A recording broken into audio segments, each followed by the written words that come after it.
Welcome to my channel. నేను మీ నాని. ఈ పండగకి రిలీజ్ అవుతున్న రాజాసాబ్, మన శంకర వరప్రసాద్, ఈ రెండు సినిమాల యొక్క స్పాన్ వేరు, బడ్జెట్ వేరు. కానీ ఈ రెండు సినిమాలు కూడా టార్గెట్ చేస్తుంది ఇప్పుడు ఫ్యామిలీ ఆడియన్స్నే. నిన్న జరిగిన రాజాసాబ్ ఈవెంట్తో మొత్తం ఎలా అంటే ఎంత పాజిటివ్ వైబ్ వెళ్ళిపోయిందంటే టాలీవుడ్ ఇండస్ట్రీ మొత్తంగా, ముఖ్యంగా ఫ్యాన్స్ మధ్యలో. ఇప్పటివరకు ఏం జరిగిందంటే నేనేమనుకున్నానంటే ఖచ్చితంగా మెగాస్టార్ చిరంజీవి గారికి యాంటీ ఫ్యాన్స్ ఎవరైతే ఉంటారో వాళ్ళందరూ కూడా ఇప్పుడు రాజాసాబ్ ఇంకా ఒక అడుగు ముందుకేసి విజయ్ సినిమా ఏదైతే రాబోతుందో దానికి మొత్తంగా పాజిటివ్ రివ్యూలు గుద్దేస్తారు. ఇంకా మనశంకర్ వరప్రసాద్ ఇష్టం వచ్చినట్టుగా నెగిటివ్ రివ్యూస్ రావచ్చు. ఇంకా క్లియర్గా చెప్పాలంటే క్రింజు గింజు ఏవో పెద్ద పెద్ద పదాలు వాడి సినిమాని ఆల్మోస్ట్ డే వన్ టాక్ లేకుండా చేస్తారేమో అనే ఫీలింగ్ నుంచి ఇప్పుడైతే నిన్న ప్రభాస్ గారి స్పీచ్ తర్వాత భయ్యా, నిజంగా ప్రభాస్ గారు మీరు రాజు అండి. రాజు అంటే నిజంగా మీకున్న అంత ఆ పాజిటివ్నెస్ నిజంగా హ్యాట్స్ ఆఫ్ సార్. అసలు ఆయన 10 నిమిషాలు మాట్లాడడం అనేది ఒక నిజంగా ప్రభాస్ గారు 10 నిమిషాలు స్టేజ్ మీద మాట్లాడడం అనేది నేను ఫస్ట్ చూస్తున్నాను. అది కూడా అంటే ఆయన చెప్పిన మాటలు నిజంగా ఇప్పుడున్న కొంతమంది సోకాల్డ్ అంటే టైర్ 2 అనేది కాదు, కొంతమంది హీరోస్ ఎవరైతే ఉన్నారో ఎవరి మాట వినొద్దు, మీరుగా అడగాలి, ఏవో పెద్ద పెద్ద డైలాగులు చెప్తూ ఉంటారు, ఎవడు తోపు కాదు ఇక్కడ ఏవో డైలాగులు చెప్తుంటారు కదా, అలాంటి వాళ్ళందరూ కూడా ప్రభాస్ గారిని చూసి నేర్చుకున్నాను. ఎందుకంటే ఇప్పుడు పాన్ ఇండియా లెవెల్లో ప్రభాస్ అనే పేరు తెలియనివాడు ఎవడు లేడు. ఇండియా లెవెల్లో సినిమాలు ఇష్టపడేవాడు, సినిమాలు చూడనివాడు ఎవడు కూడా. సో అంత పెద్ద స్టార్డమ్ ఉన్న హీరో ఒక చిన్న పిల్లాడిలా ఆ మాట్లాడిన మాటలు ఏవైతే ఉన్నాయో సీనియరే అనే కొన్ని మాటలు నిజంగా చిరంజీవి గారి అభిమానులకైతే కళ్ళని నీళ్ళు తెప్పించాయి.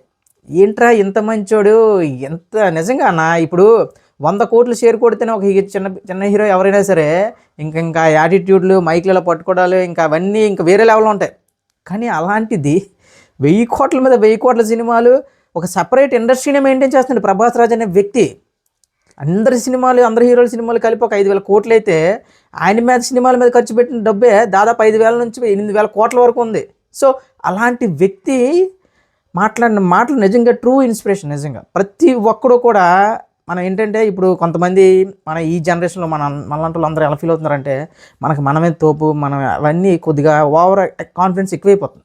సో అలాంటి వాళ్ళందరికీ నిన్న రాజాసాబ్ ఇంకా ఆ స్పీచ్ విన్న తర్వాత ప్రభాస్ గారి ఫ్యాన్స్ ఎలా ఫీల్ అవుతున్నారో తెలియదు, కానీ మెగాస్టార్ చిరంజీవి గారి ఫ్యాన్స్ అయితే మాత్రం ఇంకొక మెట్టు ఎక్కేసాడు ప్రభాస్ అంటున్నారు. చెప్తున్నా కదా, కొన్ని సందర్భాల్లో మనం అంటే మెగా ఫ్యామిలీ అండదండలతో ఎదిగిన హీరోలే మన మీద రివర్స్ అటాక్ చేసిన రోజులు ఇవి. కానీ ప్రభాస్ అనే వ్యక్తి మాట్లాడిన మాటలు నిజంగా ప్రభాస్ గారి అభిమానులకి, ప్రభాస్ గారికి హ్యాట్స్ ఆఫ్ భయ్యా. సో ఇప్పుడు మన శంకర వరప్రసాద్, రాజాసాబ్ ఈ రెండు అంటే మొన్నటి వరకు ఎలా ఫీల్ అయ్యారంటే మన శంకర వరప్రసాద్ వర్సెస్ రాజాసాబ్ అన్నారు. అవేవి కాదు, రెండు మన తెలుగు సినిమాలే. ఒకటి పాన్ ఇండియా లెవెల్ అయితే ఇంకొకటి రీజనల్ లాంగ్వేజ్. చెప్తున్నా కదా, రాజాసాబ్ బడ్జెట్ ఒక 400 నుంచి 500 కోట్లు, మన శంకర వరప్రసాద్ బడ్జెట్ వచ్చి ఒక గట్టిగా కొడితే ఒక 60 కోట్లు కూడా కాదు. కానీ ఇప్పటికే మన శంకర వరప్రసాద్ అనే సినిమా లాభాల్లో ఉంది. ఇక రాజాసాబ్ అనే సినిమా మాత్రం ఖచ్చితంగా పాన్ ఇండియా లెవెల్ ఒక పెద్ద సెన్సేషన్ అయితే క్రియేట్ చేయాలి. ఖచ్చితంగా నాకు ఎందుకో మన శంకర వరప్రసాద్ రీజనల్లో దంచి కొడితే పాన్ ఇండియా లెవెల్లో రాజాసాబ్ ఎరక్కుమ్మేస్తుందనే నమ్మకం చాలా గట్టిగా అనిపిస్తుంది అన్న. ఎందుకంటే హర్రర్ కామెడీ అనే జానర్ అనేది, ఆ జానర్ వన్స్ కానీ క్లిక్ అయితే దాని ఇంపాక్ట్ ఏ రేంజ్లో ఉంటుందో మనం 3-2 చూసాం. శ్రద్ధా కపూర్ గారి సినిమా ఒక లేడీ ఓరియంటెడ్ సినిమా 1000 కోట్ల గ్రాస్ కొట్టిందంటే ఆ కామెడీకి, ఆ హర్రర్కి ఉన్న ఆ జానర్కి ఉన్న స్పెషల్ అదే. అలాంటి జానర్లు కానీ క్లిక్ అయితే క్లియర్గా చెప్పాలంటే హీరోతో సంబంధం ఉండదు, ఇంకా ఏం పట్టించుకోరు, ఫ్యామిలీస్ క్యూ కట్టేస్తాయి. ఇంకా మన శంకర వరప్రసాద్ గురించి ఎంత చెప్పినా తక్కువే. ఎందుకంటే మెగాస్టార్ చిరంజీవి గారు చాలా రోజుల తర్వాత ఒక గ్యాంగ్ లీడర్, ఒక చంటి అబ్బాయి కలిపి తీస్తే ఎలాంటి సినిమా వస్తుందో ఆ రేంజ్ సినిమాని అయితే తీసుకొచ్చాడు ఇప్పుడు అనిల్ రావుపూడి. సో ఓవరాల్గా ఇప్పుడు రెబల్ మెగా అంటే ఆ బాండింగ్ ఇంకా నాకు తెలిసి ఇంకా ఈ బాండింగ్ ఇంకా అలా వెళ్ళిపోద్ది అన్న. ఇంక ఈ బాండింగ్ని విడగొట్టాలన్నా రెబల్ స్టార్ కానీ ఇంకా మెగా ఫ్యామిలీని విడగొట్టాలంటే అది ఎవడో కాదు. ఎవడు ఎంత నెగిటివిటీ స్ప్రెడ్ చేసుకున్నా, ఏం చేసుకున్నా సరే ప్రభాస్ గారు అంత మంచి, అంత పాజిటివ్నెస్ ఎక్కడి నుంచి రా బాబు, ట్రూ ఇన్స్పిరేషన్ సార్ మీరు. ఇంకా చిరంజీవి గారు మన శంకర వరప్రసాద్ సినిమా అనే సినిమా చెప్తున్నారు కదా, మెగా అభిమానులకి పండగ, మామూలు పండగ కాదు. సీనియర్ హీరోస్లో ఈ రేంజ్ లుక్స్ మెయింటైన్ చేస్తున్న ఏకైక హీరో ఇండియా మొత్తంలో మన మెగాస్టార్ చిరంజీవి గారే. ఇంకా క్లియర్గా చెప్పాలంటే ఇప్పుడు ఈ రీజనల్ లాంగ్వేజ్ సినిమాతోనే ఆయన 500 కోట్లు కొట్టినా ఆశ్చర్యపోకర్లేదు. మొన్న ఒక అతను కామెంట్ పెట్టాడు, అన్న 500 కోట్లు అంటే కష్టం అయ్యి ఉండొచ్చు కదన్నా, కష్టమేమో కదన్నా ఒక రీజనల్ లాంగ్వేజ్ సినిమాకి అని. నేను చెప్పేది ఏంటంటే అన్న, వెంకటేష్ గారు అనిల్ రావుపూడి గారి సంక్రాంతికి వస్తున్న సినిమా 350 కోట్ల గ్రాస్ కొడుతుందని ఎవడైనా ఊహించాడా? ఊహించడం జరిగినప్పుడే కదా రికార్డులు అనేవి. సో ఊహించడంలో తప్పు లేదు. ఖచ్చితంగా ఈ సినిమా 500 కోట్లకు పైగా గ్రాస్ కొడుతుంది.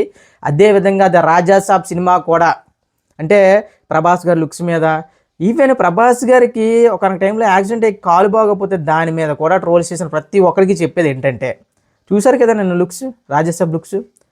రాజాసాబ్కి మించి ఇంకొకటి సంథింగ్ స్పెషల్ తెలిసిందే కదా సందీప్ రెడ్డి వంగ గారి ఆ బియర్డ్ అవన్నీ చూస్తుంటే నాకెందుకో ఇది ఎలా ఉందంటే, ఇంకా కొడితే ప్రభాస్ గారు ఇంకా వేరేలా ఉంటుంది అన్న. ఇంకా సందీప్ రెడ్డి వంగ గారు ప్రభాస్ గారు ఆ లుక్కే నాకు అర్థమైపోయింది. ఆ రఫ్ లుక్, ఆ గడ్డం అని చూస్తుంటే ఆ కట్అవుట్ ఏంటి పోయి అంటున్నాడు. ఆ టీవీలో స్క్రీన్ మొత్తం అతనే కనిపిస్తున్నాడు. నిజంగా ఈ పండగ మాత్రం mega power star Ram Charan గారికి, అదేవిధంగా మన యంగ్ రెబల్ స్టార్, అంటే నేను ఎందుకంటే ఇలా అంటున్నాను, చిరంజీవి గారికి ప్రభాస్ గారికి పోటీ అనేది నేను నమ్మను.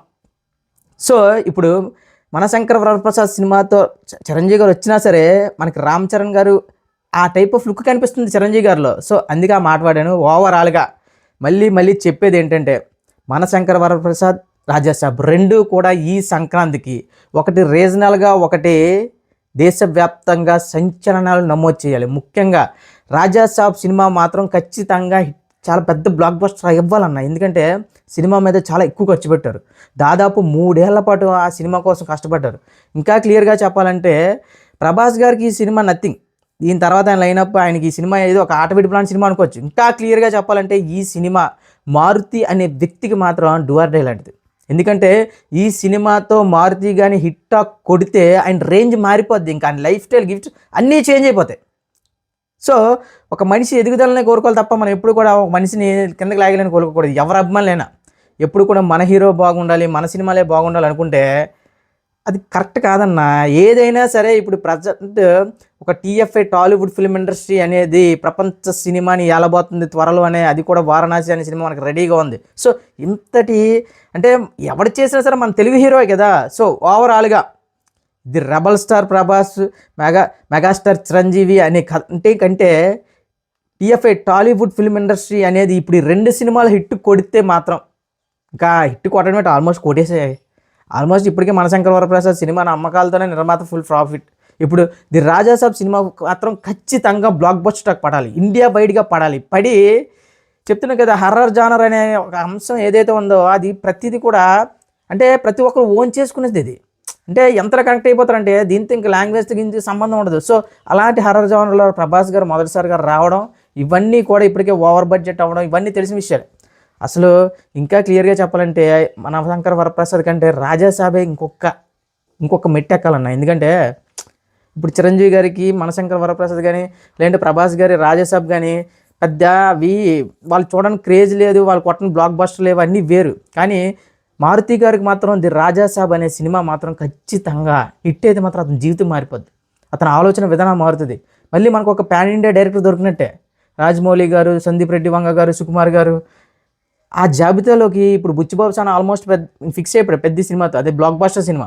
ఇప్పుడు మారుతి కూడా ఆ వరుసలో చేరితే మాత్రం తెలుగు సినిమా ఇండస్ట్రీని ఇంకెవడ ఆపలేడు. అయినా ఆపడం ఏంటి భయ్య, మన తెలుగు సినిమాల ఇండస్ట్రీయే కదా ఏలుతుంది ఇప్పుడు ప్రపంచ సినిమాని.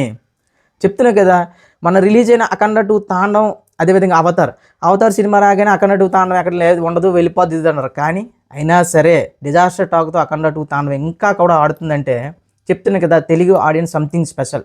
సో ఓవరాల్గా ప్రభాస్ గారు మీ స్పీచ్కి మెగా అభిమానులుగా మేమందరం కూడా రాజాసాబ్ అనే సినిమా ఒక బ్లాక్ బస్టర్ హిట్టే, ఇండియా వైడ్గా సంచలనాలు నమోదు చేయాలి. కానీ రీజనల్ లాంగ్వేజ్కి వచ్చేసరికి మాత్రం ఖచ్చితంగా ఈ సంక్రాంతి మాత్రం మా శంకర్ వరప్రసాద్ గారిదే.